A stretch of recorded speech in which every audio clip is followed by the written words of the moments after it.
Hola, ¿qué tal? Bienvenidos a esta tercera clase en línea. El día de hoy el tema que vamos a tratar se llama reglas para asignar números de oxidación. Vamos a ver son estos números de oxidación. Los números de oxidación me dice que son el resultado de la ganancia o pérdida de electrones para poder ser estables. Esto quiere decir que va relacionado con cumplir la regla del octeto, cosa que vimos la clase pasada con regla del octeto, electrones de valencia y estructura de Lewis.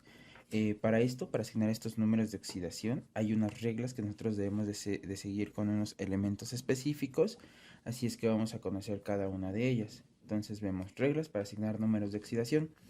Número 1 me dice, cuando el elemento se encuentra en su estado fundamental, su número de oxidación es cero. ¿A qué nos referimos con su estado fundamental? A que un elemento está solo en una interacción química o en una ecuación química. Ejemplo, tenemos esta ecuación química y tenemos dos elementos que están solos. Antes de la flecha tenemos el elemento solo al hierro y después de la flecha tengo el elemento solo a la plata. Entonces, estos elementos que están solos, que no están combinados con otro elemento, por ejemplo, este compuesto de aquí o este compuesto de acá, su número de oxidación va a ser cero. Inclusive si estuviera unido consigo mismo, su número de oxidación sería cero. Segunda regla para asignar números de oxidación me dice que los elementos de la familia 1A, es decir, los metales alcalinos, la familia 2A, los alcalino-térreos y la familia 3 trabajan con los números de más 1, más 2 y más 3 respectivamente. ¿A qué me refiero con esto? Que la familia 1A trabaja con el número de oxidación más 1, la familia 2A con el número de oxidación más 2 y la familia 3A con el número de oxidación de más 3. Estas tres familias solo trabajan con ese número de oxidación más 1, más 2 y más 3 respectivamente. Recordemos que en la familia 1A yo empiezo a contar a los metales a partir del litio, porque el hidrógeno es un no metal. Ejemplo, ahí tenemos elementos de la familia 1A con su número de oxidación de más 1, de la familia 2A con su número de oxidación más 2 y de la familia 3A con su número de oxidación más 3. Nos dice que el oxígeno trabaja con menos 2, exceptuando en peróxidos, que ahí trabaja con menos 1. Veamos ejemplo de ello. Tenemos estos dos compuestos de acá, en donde el oxígeno, si yo le asigno este número de oxidación, le correspondería al menos 2. ¿Vale? En este caso está formando un compuesto con el calcio, y aquí trabajaría con menos 2. Y aquí tendríamos un compuesto de 3 elementos, y aquí igual trabajaría con menos 2. Este que nosotros tenemos acá es un compuesto llamado peróxido de hidrógeno o lo conocemos comúnmente como agua oxigenada. En este caso es donde el oxígeno trabajaría con menos 1. ¿Ok? Casos para fines del examen, estos de peróxidos no son tan comunes, o más bien dicho, no son comunes, son más frecuentes estos de acá, donde trabaja siempre con menos 2. Continuamos con las reglas. Me dice que cuando el hidrógeno esté unido a un elemento metal, su número de oxidación será de menos 1, mientras que cuando se une a un no metal sería de más 1. Ejemplo de ello, tenemos los siguientes compuestos. Tenemos aquí un metal litio unido al hidrógeno, su número de oxidación es menos 1, como me lo indica la regla. Igual acá el sodio unido al hidrógeno, su número de oxidación es menos 1. Y aquí tengo el elemento carbono, que es un no metal unido a este hidrógeno, y el número de oxidación que le correspondería sería más 1. ¿Ok? Entonces, con metales su número de oxidación es menos 1 y con no metales su número de oxidación es más 1. Los halógenos trabajan generalmente con menos 1 en compuestos binarios. Recordemos que los halógenos es la familia 7A, donde se encuentra el flúor, el cloro, el bromo y el yodo. Entonces ahí tenemos ejemplos, el ejemplo del compuesto NaCl, que lo conocemos como sal de mesa. Aquí trabaja el cloro, que es el elemento halógeno, con menos 1. Igual aquí el yodo trabajaría con menos 1. Esto es en compuestos binarios, que quiere decir binarios de dos elementos. Una vez asignados los números de oxidación, estos serán multiplicados por la cantidad de átomos que se tenga presente por elemento. ¿Esto por qué? Porque siempre se debe de cumplir una regla, y es esta: la suma de todos los números de oxidación tiene que resultar cero para un compuesto neutro. Para un ion tiene que ser igual al valor de la carga. ¿Qué quiere decir? Que cuando yo tengo un compuesto neutro que no tiene una carga asignada, al momento de sumar sus números de oxidación me tienen que dar cero. Eso quiere decir que es eléctricamente neutro, que tiene las mismas cargas positivas que negativas. Y si es un ion, es decir, un átomo o un grupo de átomos que tiene una carga ya sea positiva o negativa, la suma de esos números de oxidación tiene que ser igual al valor de la carga de ese átomo o de ese grupo de átomos. Para ello vamos a practicar con estas reglas para asignar números de oxidación. Me dice ahí que en compuestos binarios se puede intercambiar el número de átomos convirtiéndose en su número de oxidación. Para entender esto vamos a ver un ejemplo.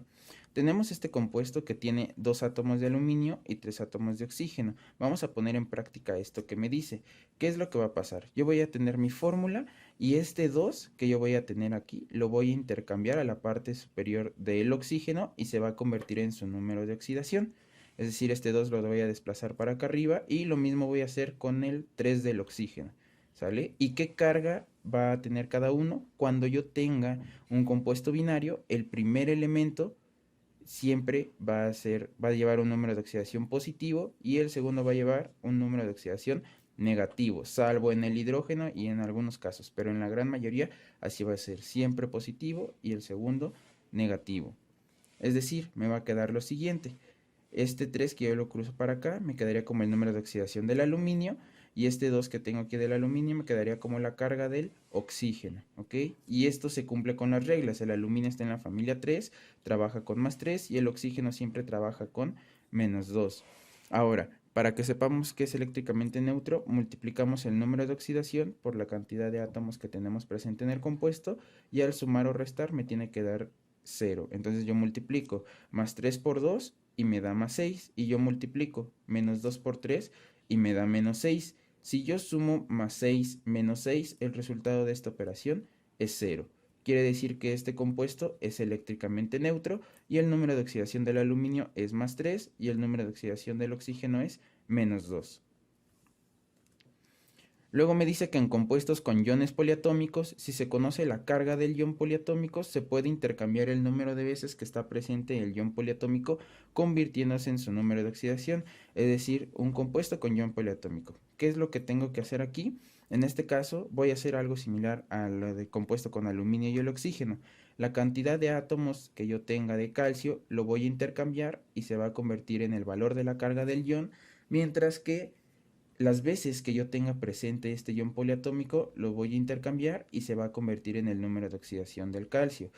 Esto que está entre paréntesis es un ion poliatómico y cuando yo tengo un ion poliatómico entre paréntesis quiere decir que se encuentra más de una vez presente y eso cómo me lo va a indicar, un número que está fuera del paréntesis me indica cuántas veces tengo presente este ion poliatómico.